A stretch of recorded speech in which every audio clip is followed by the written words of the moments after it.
Makadi muri yeZimbabwe kufara kusangana nemi ini Sokwestina kana kuti Pelagia wekwamupurwa. Muri yeZimbabwe ndiri kutaura ndiri mudare rasekuru Musunda Gore. Kuno kwatari kuzokurukura nawo vari iwo vane nyaya yavo yavari kuda kuti vakurukure nevazukuru vavo vari muno muZimbabwe nevose vari mhiri kwemakungwa vati vane nyaya yoda kutaura nemi vazukuru vavo. Saka panguva ino muri yeZimbabwe regai tipe sekuru Musunda Gore mukana wekuti vataure zvavari kuda kukurukura nemi vazukuru vavo. Vazukuru vangu makadi muri yeZimbabwe vazukuru zuva ranhasi sekuru Musunda Gore vamunoziva vachikubatsirai nenhau yenyu kana uchinge wabirwa. Ndati ndiwane nguva yekutaura nemi vazukuru vangu nekuti ndine urombo pane zviri kuitika. Kune vazukuru vangu vari kubirwa vasati vasvika pandiri. Kune vazukuru vangu vari kufamba vachifunga kuti vari kusvika kwandiri asi vasingasvike pandiri.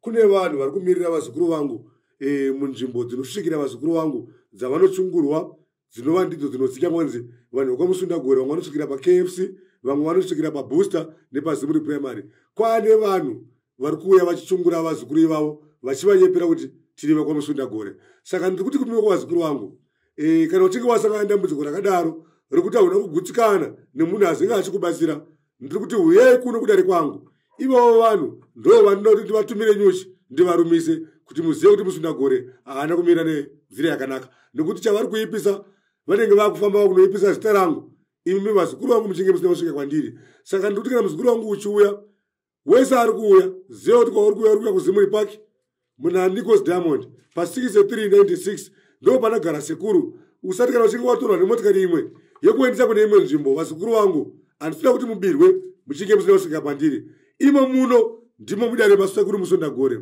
Kana zvakare uchinge watorwa iwe svika utese kuti mawapinda mune muzukuru here waMusunda Gore akadai uyu. Wakaona maoneko wapinda musina muzukuru waMusunda Gore uyu, iziva kuti wapinda musirimo. Wakaona wapinda mukati medare rawapinda iwe risina vazukuru vangu avo varidzi vembira avo, risina vazukuru vangu vagere pedyo nenavo, wakaona washaya vanhu ivavo, ziva kudare kwaunenge waenda hakusi kudare kwasekuru Musunda Gore.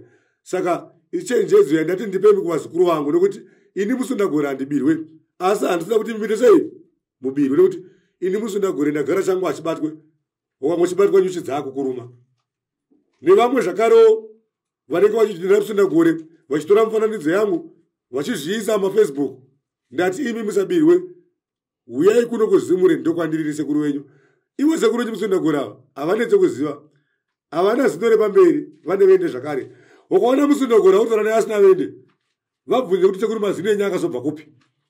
Ini vaMusunda Gore vandoziva vane vende. Saka ndiri kuti kumhuri yeZimbabwe vazukuru vangu handisina kuti murasikirwa nepfuma yenyu yamunenge muchida kuti imi mikubatsirei paupenyu hwenyu muchisangana nevanhu vasiriwo vachikuti ndiwo sekuru Musunda Gore. Saka ndiri kuti sunungukai kusvika kwandiri, hakuna chidorema.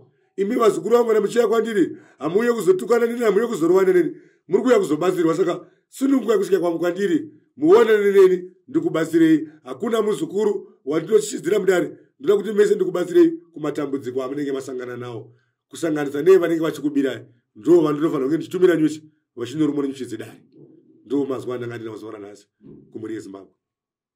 Ndiyo nyaya yanga ichida kutaurwa nasekuru Musunda Gore. Ndofunga mangozvinzwira vachitaura nawe kuti kune vakawanda vava kuba zita ravo vachishandisa kubira vazukuru vakasiyana siyana. Vamwe vari kuchingurwa vasati vasvika kwavanofanira kunge vachisvika. Sekuru vataura ivo vakati aiwa kuno kumusha kwavo kuZimuri kunoku ukaona ukapinda mudare rausingaone chiso chavo, rausingaone kunyange vanoridza mbira, kunyange nevazukuru vavo mudare, unenge wapinda mudare risiriro. Zvakare muri yeZimbabwe isuwo sevanhu vemidhia kuya pano kuti tibatsirane imi nesu tichenjedzane kuti mbavhawo dziriko dziri kuda kutora chiso chasekuru pamaFacebook ipapo. Zvakare vamwe vanogona kutoti aiwa ndakatora nhamba dzenyu pakati, asi sekuru vati aiwa handidi kuti imi vazukuru mubirwe nekuti ini handibirwe. Regai kubirwa nevanhu vasiriwo. Saka iwowo chitarisa kuona kuti munhu wauri kuita naye transaction kana iri yemari kana zvezvekufonerana ndivo here sekuru vamwe chetewo waona pavhidhiyo iroro. Kana usina kuona munhu mumwe cheteyo aiwa tari kuti iwewo hauziriwe. munhu wandakaona achibuda pavhidhiyo ipapa. Saka ndo nyaya yanga ina Sekuru Musundagore muzuva ranhasi. Tati kune vari kubawo haikona kutora chiso chasekuru Musundagore kamuchishandisa. Sekuru Musundagore munoziva vati nini ivavo vanhu vanozobira vazukuru vangu, ini nyuchi dzangu dzinozoya dzokubata, panenge pasina kunzwisisana, pasisina zvekutsvanatsitsi. Saka ndiyo nyaya tanga tinayo muri Zimbabwe. Ibvai matobatisisa mashoko aya haikona kuramba muchibirwa naSekuru Musundagore. Vazukuru vangu musabirwe, tarisai chiso chamuri kutaura nemunhu wacho nekwamuri kuendeswa kuti ndiko here kuzimuri kumwe chete ikoko. Tatenda.